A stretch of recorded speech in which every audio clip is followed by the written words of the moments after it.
Hallo julle, so ek het nog so 'n bietjie gespeel met hierdie fantastiese potlode van Staedtler.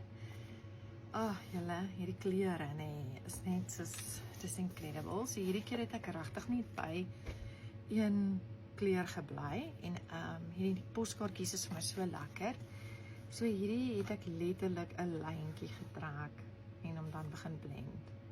En julle kan sien hoe baie pigment sit nog hierso op hierdie kaartjie, wat ek nie eers uitgeblend het nie.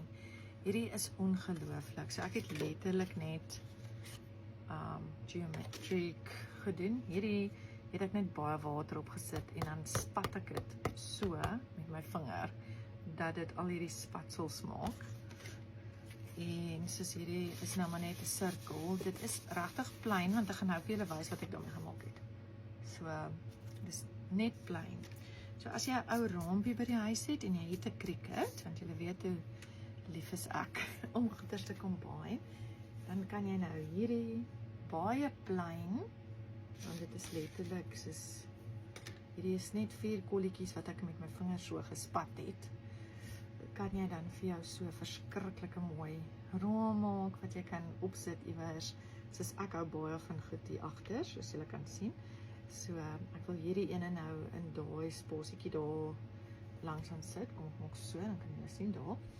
So, ja, dit is 'n verskriklike plain 2 minute met die potlode wat jy letterlik net dit so spat en dan het jy die mooiste agtergrond vir jou raam en waarop jy jou vinyl kan sit. So, ek hoop julle enjoy hierdie craft. Laat weet my as jy hierdie maak, want hierdie is verskriklik lekker. Daar is die mooiste goed op Design Space.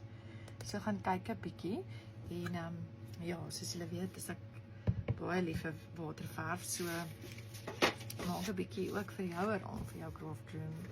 En as jy van hierdie potlode in die hande kry, wat in 'n kleiner pak dalk is, laat weet my hoe beleef julle dit. En ek sal my video op YouTube laai waarmee ek speel met hierdie, dat julle net kan sien hoe ongelooflik hierdie produk is. Ek is in love. Toe ek eers begin, kon ek nie op 'n speel nie.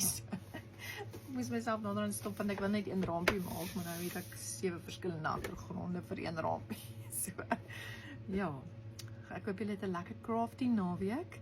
En ja, geniet dit. Laat weet my as julle iets maak.